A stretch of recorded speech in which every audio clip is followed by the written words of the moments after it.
Let's talk about doom scrolling, why we do it, why it drains the hell out of us, and what it really says about our nervous system.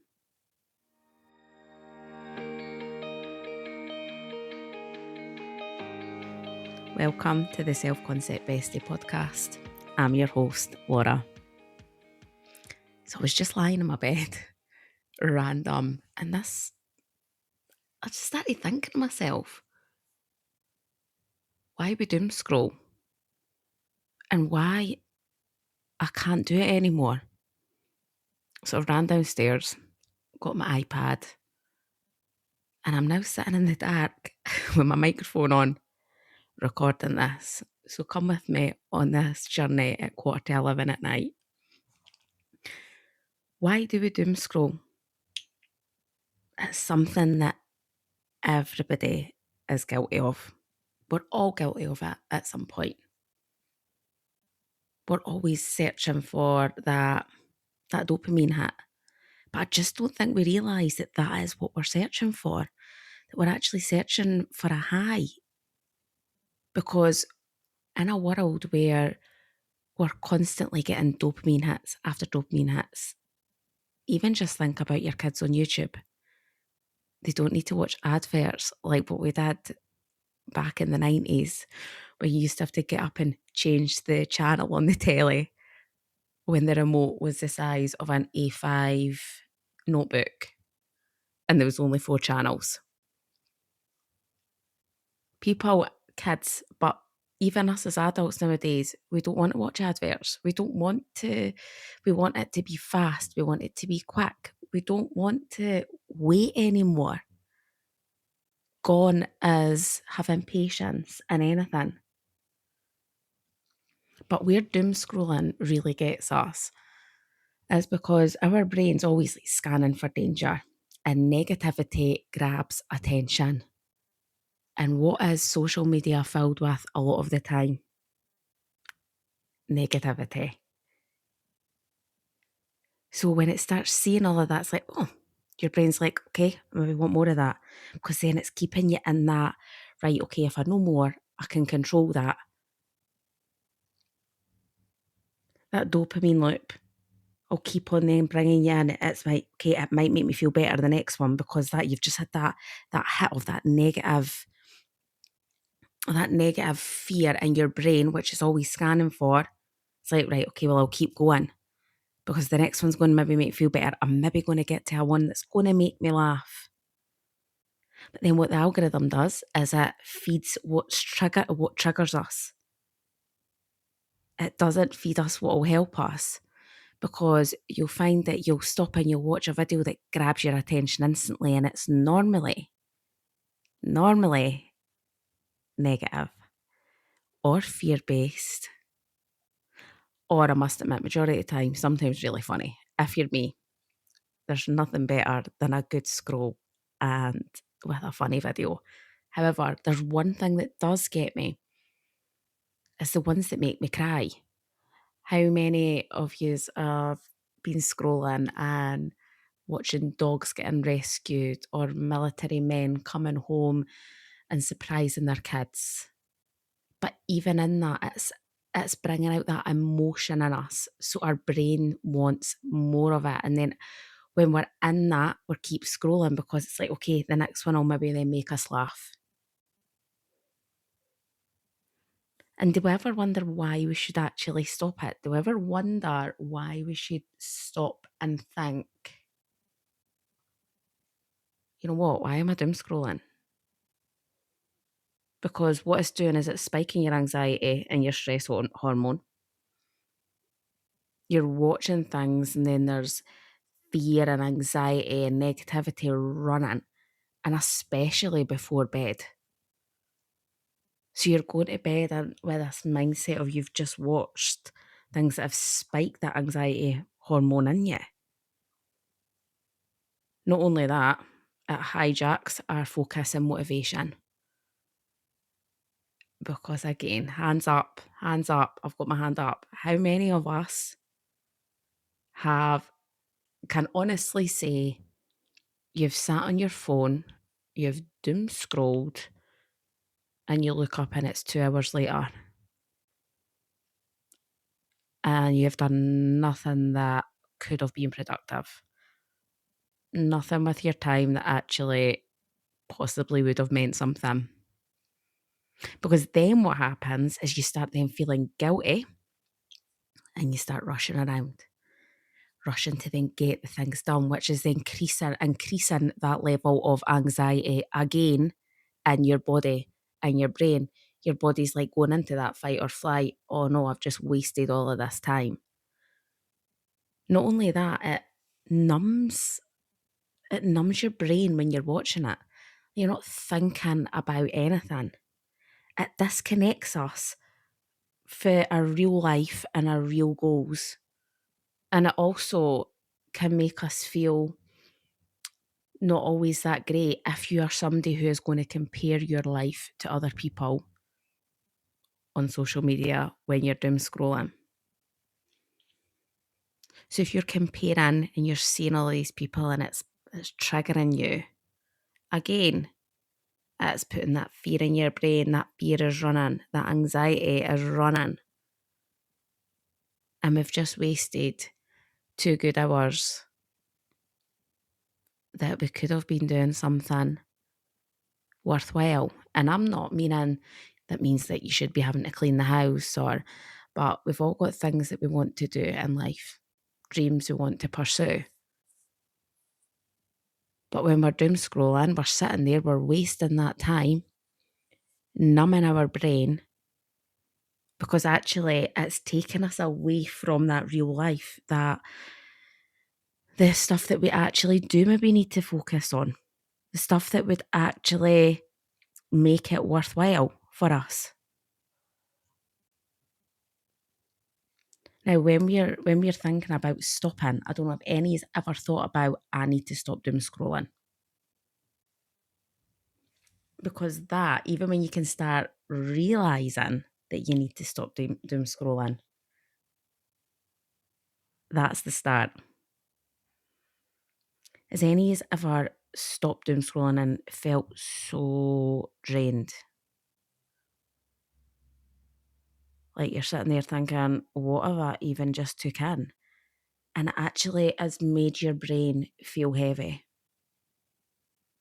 Because I know I've been there. When my brain just almost feels like it's just not functioning anymore.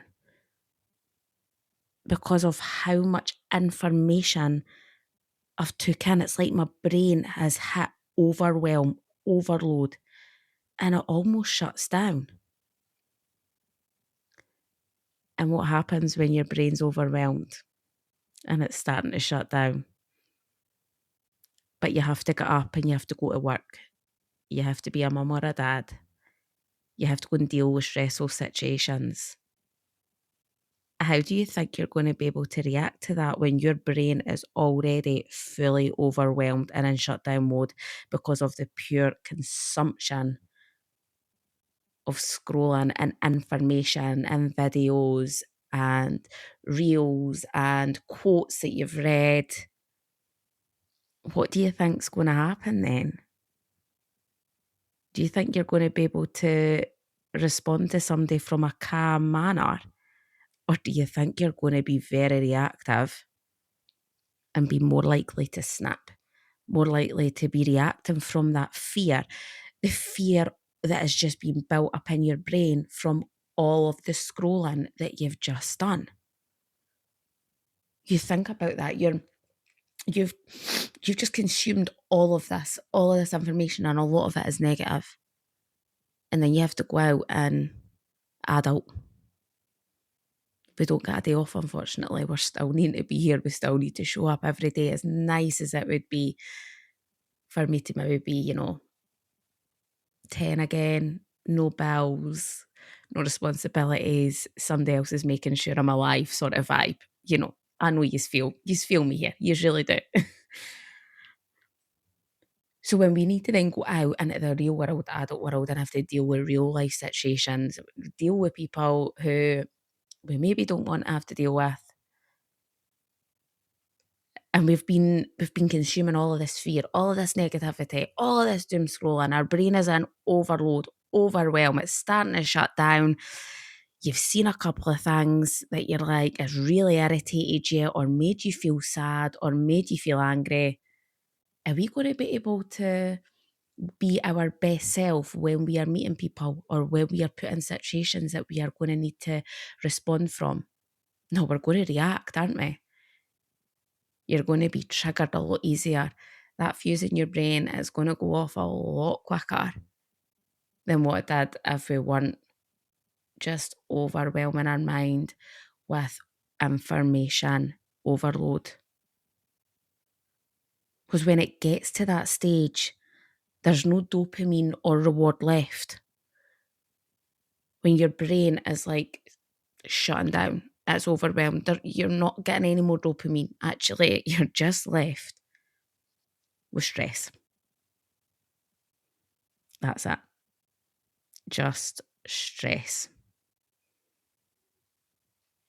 And it's like your nervous system is literally saying to you, enough is enough. I can't do this anymore. I cannot do this anymore. Like, we need to stop. That's why it starts shutting down. Because you're not getting any reward from it anymore. It's like your body's trying to protect you. It's like that protection mechanism is coming in being like, nope, we need to turn it off. We need to turn it off. It's like you're hitting an emotional fatigue, constant negativity, constant comparison, tragedy. And then you're also then going into your lack of motivation because you've just doom scrolled. So now you're feeling bad about that, which is then now looping that negativity in your brain as well to, I can't do this anymore. I can't do this anymore. Oh, and then you go out into the real world and something's triggering you. You're like, not again. Why does this keep happening? And then the next day, what we're going to do, we're going to open up our phones. Constant negativity, constant comparison, constant tragedy. Oh, what's that doing? It's a lack of motivation. Oh, I can't do this anymore. Why is life doing this to me? And it's a loop that we keep on going round and round and round because we're always looking for the quick fire hits, but also we're looking for things that are going to take our attention away from our real life emotions, our real life thoughts. And that's what doom scrolling does. It takes us away from that real life. It takes us out of that we don't need to think. So that's why before we know it, 2 hours is gone.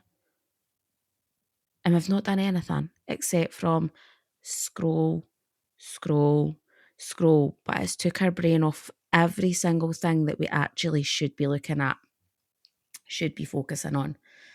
It's took our brain away from looking at the real work that we're needing to do, whether it's a passion you're wanting to pursue, whether it's washing getting done, whether it's wanting to heal childhood traumas, whatever end of the scale you're going to fall on, it's taking it away because by you pursuing these things, that seems very scary to your brain as well. So what we'll do is we'll distract ourselves, we'll pick up our phone and we're just going to feed it even more negativity because our brain loves negativity, doesn't it? It loves fear. It thrives on it. Because as I've said time and time again, our brain is not designed to make us happy. It is designed to keep us safe. So when it thinks it can control the outcome, it wants to know more. It wants to know more of what's happening. So think about the news. Let's think about COVID. Oh my God. That's a rabbit hole that we don't want to go down at this time of night. However, you think about that fear that was instilled in people, but everybody kept on watching. Everybody kept on turning on that telly every day and it kept on watching. And the fear was building and it was building because in our brains, it's like, right, if we know we can keep ourselves safe, if we use the right precautions, we can keep ourselves safe. So when we start to step back and we start to do things that actually are going to bring us joy and happiness, that can feel really scary to our brain because that's maybe not our normal, especially if you've been brought up in chaos or you're in chaos, your life is chaos. If you've had trauma, your brain, that's what your brain thinks is safe. When you have had trauma, your brain actually associates that with that as safety, which is why you then attract more trauma or more chaos into your life because of that. And that's not anything of your fault. That's not your, like, I think people can feel like, oh, you're blaming me that, my life's the way it is. And it's not necessarily your fault. It's subconsciously what happens because your brain is trying to keep you safe. And when you were growing up, that's all it knew. So that is what it's been programmed to believe is safe. It's got you this far. You're still alive. So it thinks, right, okay, well, if we keep on this cycle, then that's we're going to stay safe. And it's breaking that, isn't it? It's breaking it. It's being able to put down that phone. It's being able to take yourself away from that negativity. Being able to look at your trauma and knowing that, you know what, it doesn't define me anymore. Thank you, brain. I know you're trying to keep me safe, but actually I know better now. And working through that. So when we actually start to put our phone down, something crazy happens. And it's been happening to me. And it's probably why I felt the urge to record this. So I post on TikTok. And I love doing my posting on TikTok. I really do. And I love creating this podcast. But there's been something recently that I just cannot scroll. And I know everybody says we need to beat the algorithm, do this, post so many times a day, be on the app so many times, go live. And that's all fine and well. But my brain physically is not allowing me to do it just now. So yes, I still will post my at least on TikTok once a day. And I just come off the app.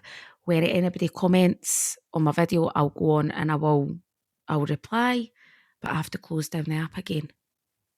I can't even bring myself to scroll on that app, and not just on TikTok, on any app. My brain it actually is making me feel worse now when I'm doing it than when I used to doom scroll. You almost was getting that dopamine, that high. Now, it's like that I get zero dopamine from it just now. It's actually making me feel worse than when I am, because I think the biggest turning point for me is my brain is fully engaged. Like, my awareness of self is massive. I'm aware of what I'm thinking, why I'm thinking it, or just also I've learned to become present in the present moment and enjoy life for what it is and what is around us and all of the beautiful moments that I see. So I've almost managed to create something that when I pick up my phone, my brain's like, no, that's not safe anymore. So is it probably not doing my algorithm on TikTok any good? Yeah, probably. Does it mean that my following count isn't that high? Yep, probably. But to me, does that matter? No. Do I want this podcast and what I'm talking about to reach thousands? Oh, 100%. I think everybody needs to be able to hear this. I think everybody needs to be able to realise this mindset shift and how much it can change your life and looking at your self-concept. Yes. But does that mean that I'm going to do something that doesn't feel right? And I'm not meaning not right as in a way it's because my brain's trying to keep me safe. It's not right as in I'm almost losing a part of who I am by numbing my brain. It's like I can't numb it. I don't want it to be numbed. My brain doesn't want to be numbed anymore. It feels alive. Why would I want to numb that? Why would I want to hide away from the feelings when feeling them on the other end just heals something else that makes me feel even lighter and brings me even more into the present moment and allows me to create even more of a life that I'm desiring. And actually, it makes me a better mum as well. I'm not as agitated, I'm not as happy. Another reason why I love to meditate. Because if I take that time and I'm not numbing my brain full of all this negativity and fear from doom scrolling, I'm not as agitated. I'm not running on overwhelm. I'm not running on stress. I'm not running on anxiety. I'm running on wholeness. I'm running on presence, and I'm running on love. And for me, that is so, so much more powerful. So I suppose what I would say is a challenge is to become aware of doom scrolling.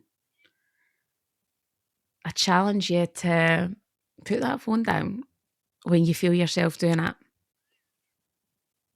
Because I've just started reading a book tonight. It's actually one I've already read, but it was that great that I'm reading it again.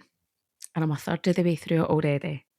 No social media, no telly, just me, my book, and being present. And for some reason, every time I go to my bed, all of these ideas start coming into my head. Maybe this is my time that I need to be recording podcasts. Because that's another thing I done, lying there, about to go to sleep. There was just a voice in my head saying, Laura, go and get your iPad. Go and get your iPad. It's like listening to that intuition. And before, my body was like, oh, can't be bothered. I'm in my bed now. I can wait.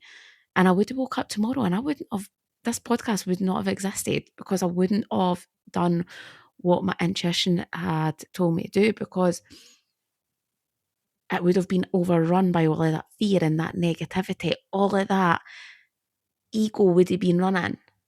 But when you can quieten that down and we step out with overwhelm, we step away for the fear, we step away for the stress, we start to hear actually our inner voice telling us where to go, what to do. The next step for us is lit up. It's like we're on a journey. And think of it as like a sat nav. I've seen this analogy earlier on and I've loved it. You think about it, you're on a journey and sat nav and you take a wrong turn. The sat nav doesn't just say, oh, sorry, we don't know where we're going now. It reroutes it. It's maybe a different path you've took, but you're still heading right to the same destination. So I challenge you to look at what it is that you're wanting to achieve, what you're wanting to accomplish, or what is it that, is it even just a bit of a more happier mind? Put the phone down. That time you'd have been doom scrolling, and leave the housework. Go and find something that you want to actually do, or what have you been meaning to read a book? Have you been meaning to put that face mask on? Have you been meaning to put that hair treatment on? Have you been wanting to try a new makeup routine? Are you needing to sort out your cupboard? Go and do that. Start making these small steps, taking yourself away from that, away from the doom scrolling, and see what happens.